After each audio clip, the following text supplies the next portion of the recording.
Quite a morning. It's great to go into some mythos there, too. As we Bioneers know, diversity is the source of stability, innovation, and resilience in biology, economy, ecology, and culture.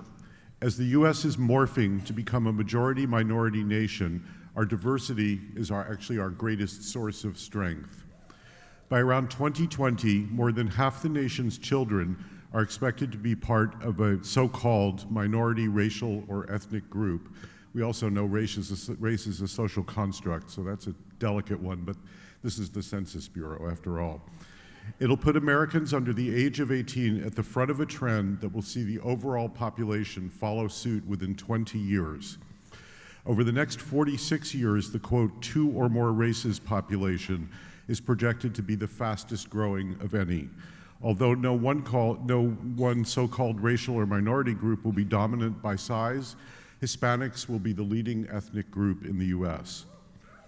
This demographic shift is seismic, and humanity can be notoriously tribal and fractious. It's often been said that the only thing that could unite us would be an invasion by space aliens. Instead, what's uniting us is the threat to our common home as Earthlings. We're being called upon to reach out across our differences and build beloved community and peaceful coexistence.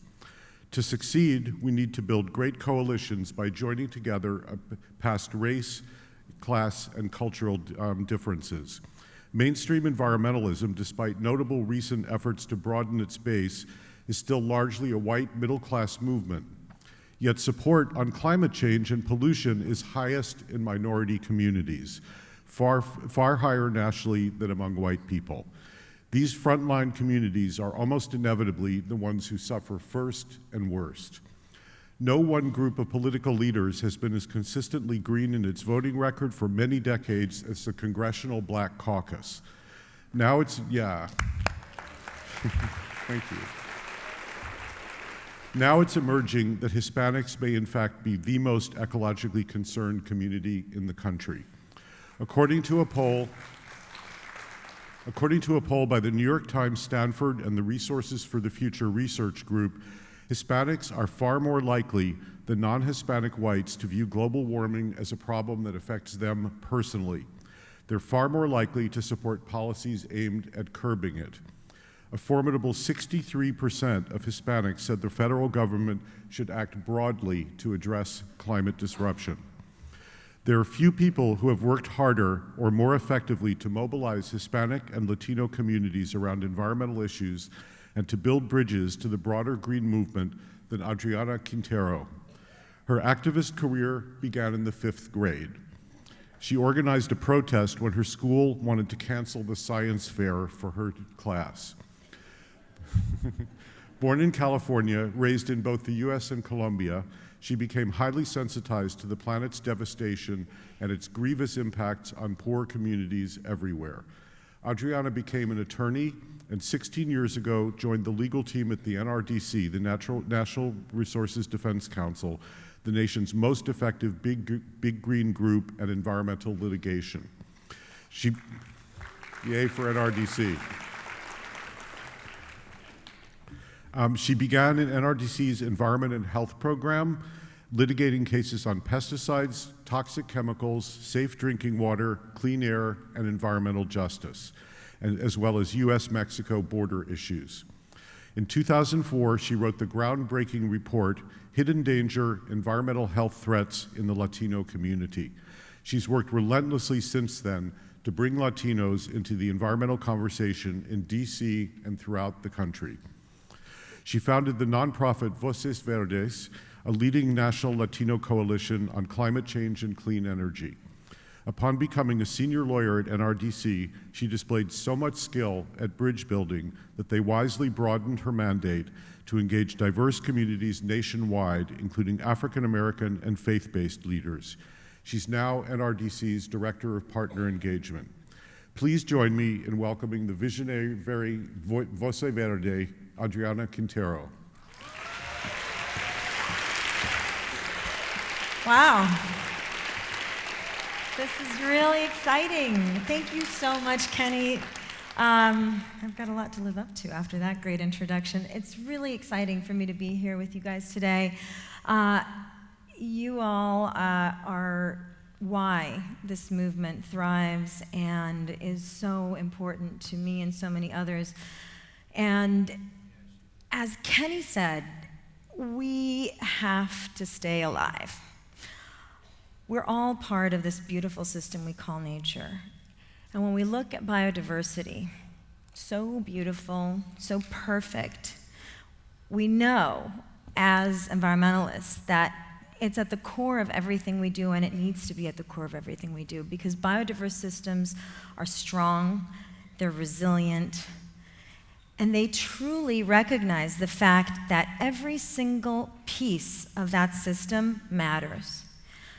So one of the things that I grapple with very often in my life, and I truly do think about this quite a bit, and I'm sure that you all do too, is why haven't we, as a movement that values biodiversity so much and recognizes its tremendous importance, why haven't we done what we should be doing to diversify our movement more? We take so many cues from nature. But this is one area where, unfortunately, especially the mainstream environmental movement has fallen down. And luckily, it's something that we can fix. And that when I look out at this audience, I get a lot of hope and I get energized because I see so many diverse faces, so many different people from so many walks of life who have become part of the solution. And it's on us to make sure that this happens worldwide. So somewhere along the line, we became a movement that is identified by these romantic visions of places elsewhere. And that's a huge part of our movement, and it's a beautiful part of our movement. But it's limiting, because not everybody, as all of the wonderful speakers today have pointed out, have access to all of those spaces in their daily life, either due to a sense of time, money, or simply getting caught up in life. It's even hard for us sometimes. I mean, we're lucky to live in the Bay Area, but for those of us who don't have things at our fingertips, it's not that easy. So my thoughts on this and my proposal to you is let's reimagine what environmentalism means and re-identify, re-envision what an environmentalist is. Because whether we are out on a beautiful hike, or we're walking our dog with our family, we're appreciating nature and we are enjoying and valuing what it gives to us. And that exposure is what makes us truly care and take the action that we need to in order to protect our environment. So as I said, it's time for us to do this. It's time for us to bring diversity, the same biodiversity that we see in nature and value so strongly, into our movement. As Kenny said, when we're talking, well, actually, let me take a step back. I don't think that this concept is unusual to any of us, because when you look at any of our history, when you look at human history, our nature is connecting to nature. That is what human beings have done through history. So no matter where we come from, who our ancestors are, every single one of our ancestors knew that they needed to take care of nature, that they needed to work with the land. They were farmers, agrarians, gatherers. We all come from that. And it's time for us to get in touch with that, to remind ourselves that we all have that heritage. So, as Kenny said, I work with Latino communities, African American communities, faith communities, and it's very exciting for me because I'm able to take my sledgehammer and eliminate a lot of these stereotypes about who's supposed to be an environmentalist. And one of the best ways to do that in our movement, as we know because we love data, is to get some data behind it. We've done a ton of research. So one of the research that I really just was so excited to do, and we started doing back in 2004, was taking a look at Latino views on environment. And I suspected, having been raised actually in Colombia for a large part of my life, that the numbers were going to be huge, because culturally, as I said, we all have this in our heritage. And in many countries, that heritage and that value system that values environment and nature so deeply hasn't become as politicized as it has in our country. Climate change isn't about a fight between Democrats and Republicans in most of the world. And we're starting to see that now as we build up to this big UN climate conference in Paris. Climate change in most countries is actually a matter of survival. It's a matter of economic survival, human survival, and prosperity. It's going to define whether or not we make it as the human race. And for some people, it's at their doorstep. For us here in the United States, we're really lucky that we have FEMA with all its problems, that we have a government system that provides us resources, that we know that if some disaster hits, maybe it's 3 or 4 days later, but someone's going to come in and help. When we started doing our research on Latinos, we had a lot of focus groups, and what we found was a very clear explanation as to why these numbers are so high. It's because it's about family, and a lot of it is that recognition that while you may have 4 people who you adore who are part of your family right around the dinner table, family goes a lot further. Family extends to Abuela, who lives in El Salvador, and to our cousins who live in Colombia, and to our grandfather who lives in Mexico.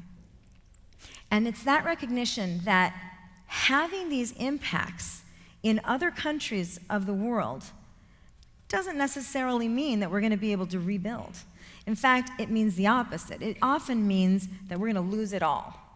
So it's very serious. And that is what we've lost here in the US. We've fallen into the trap of letting both our movement and our problems that we're fighting so hard to tackle become defined by the other side.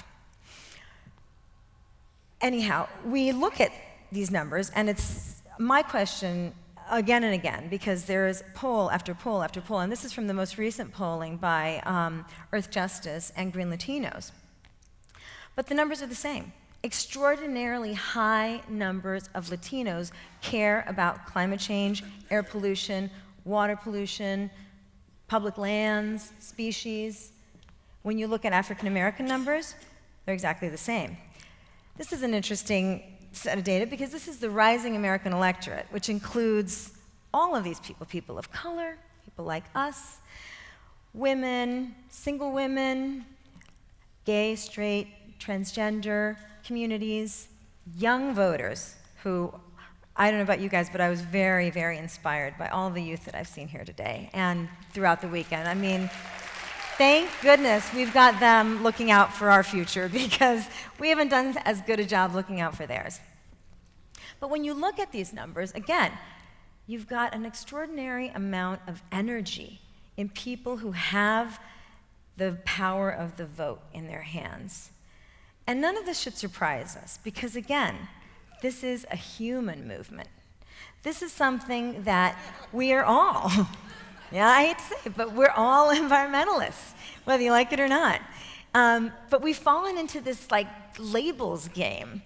And a lot of, we've been called a fringe group and radicals and hippies and all kinds of names. Yeah, frankly, I'm fine with all of them, but a lot of people are not. And the truth is that we know that we're much more than that. The same way that the Black community is much more than that, the same that the Latino community is much more than these stereotypes. We need to shake those labels and remind people that even if you do drive, that even if you don't buy organic, and that even if you haven't quite gotten around to buying that Patagonia fleece, you're still an environmentalist because you're human and we all depend on a beautiful, healthy planet to thrive. I love this quote by E.O. Wilson. Yes. For me, this quote really captured it, and we all have tremendous respect for E.O. Wilson. And in fact, there's a similar quote by James Madison, our fourth president, which is reminding us of our connection to the fact that environmentalism is not a lobbying effort. Environmentalism is not necessarily about the days that we go for our hikes. It's about our everyday. It's about our real world view. But it's not always easy to talk in a way that really feels welcoming and inviting to everybody. And I know, for one, I love NRDC. I've been there for a long, long time. But we love wrapping ourselves in data. We love wrapping ourselves in terminology. We like to talk about parts per million, parts per billion, things that immediately shut down the conversation on the other side. Not because people don't care, but because none of us want to feel, first of all, like we're being preached to, and none of us want to feel dumb. We want to know that we know something. And so the invitation to all of us here today and to the world beyond us, but I feel like I'm talking to my teammates here, is to let go. To let go of the data. Let's let go of the fact that we have to know, that there is what exactly BPA means. Let's just know that it's bad, and we can explain it in a way that's more simple. Let's talk about why carbon is maybe not the way to talk about it, and people don't really know that we need what we're talking about when we talk about some of these things.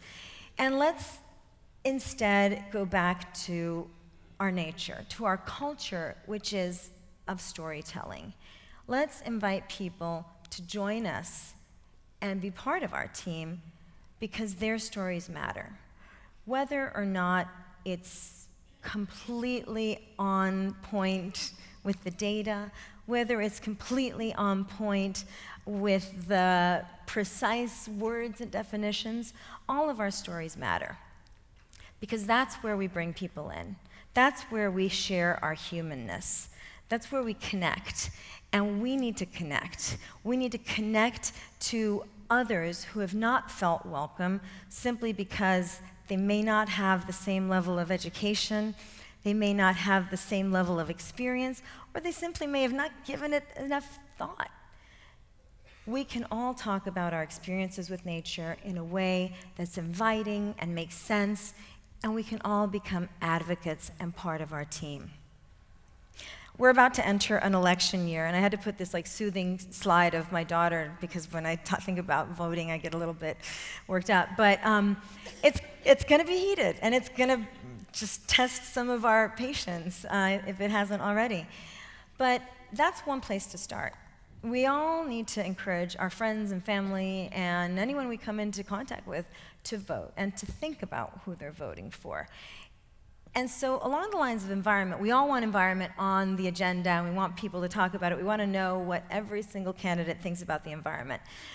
But what we do is we get caught up in these policy conversations with them, which again is wrong. We want them to tell their story, because that's where we can start to find out who the real person is. So let's go and ask. If we have a chance to be at a town hall, let's say, excuse me, you'd like to be my president.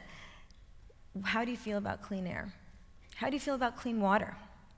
Do you want your children to have a beautiful future? Do you want them to be able to play in the park, enjoy a wonderful day at the beach? And what do you think about America the Beautiful? Do you want it to look like a wasteland? Or do you want it to look like a wonderland?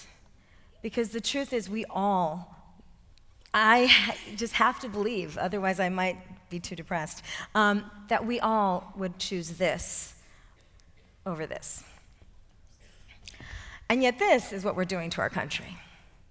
And this is what many, in their policy speak, are trying to get away with. So when we boil down our conversations to what really matters and to who we really are, this is what we're talking about. Is this what you want for us? Because this is what I want. And if that's what you want, I'm going to vote for you. Because I don't want to see more people suffering through devastation. And because the truth is that if we don't all unite and become part of this fight together, this is what we're going to be living.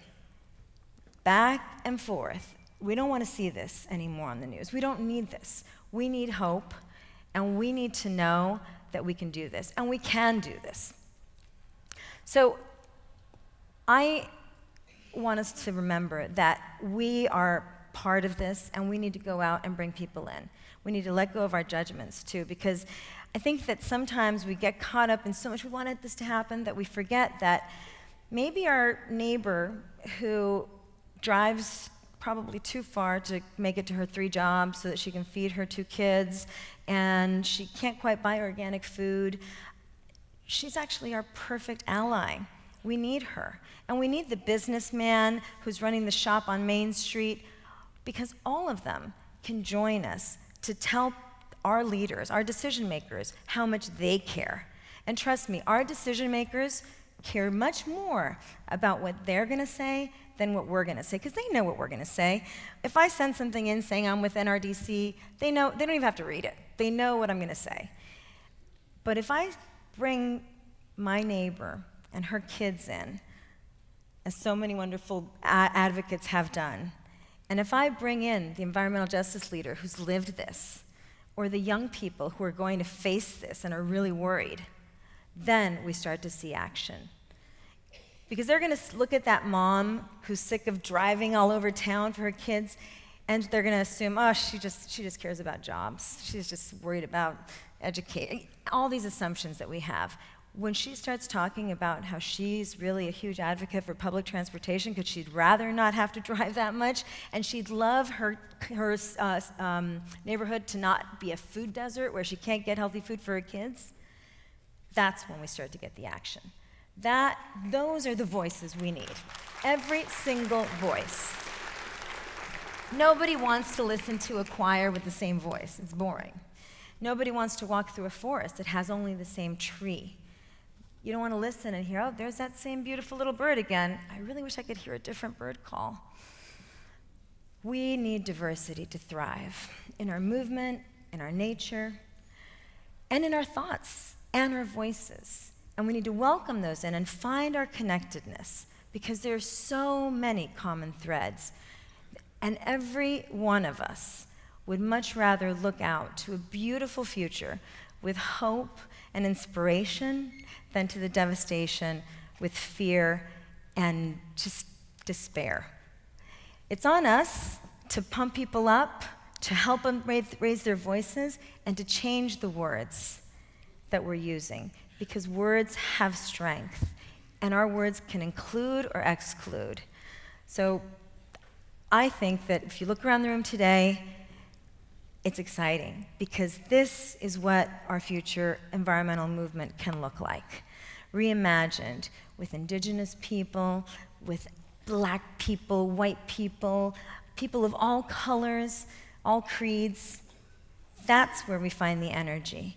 Because no matter our race, color, creed, whether we're a hunter, or a cyclist, or a farmer, or a fisherman, we can all be green. And we must all be green, because our planet and our lives depend on it. Thank you so much for your time and for all your work.